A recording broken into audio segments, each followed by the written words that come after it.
You ask Tiger to solve. This deals with linear equations with one unknown. The final result is x equals 95/9.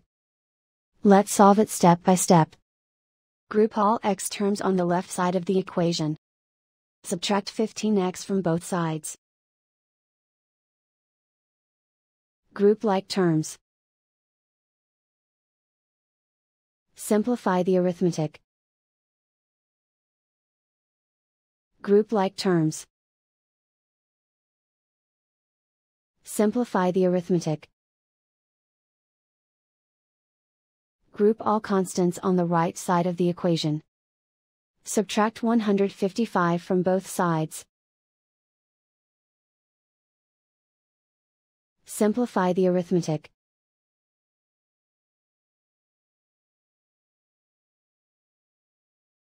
Isolate the x. Divide both sides by -9. Cancel out the negatives.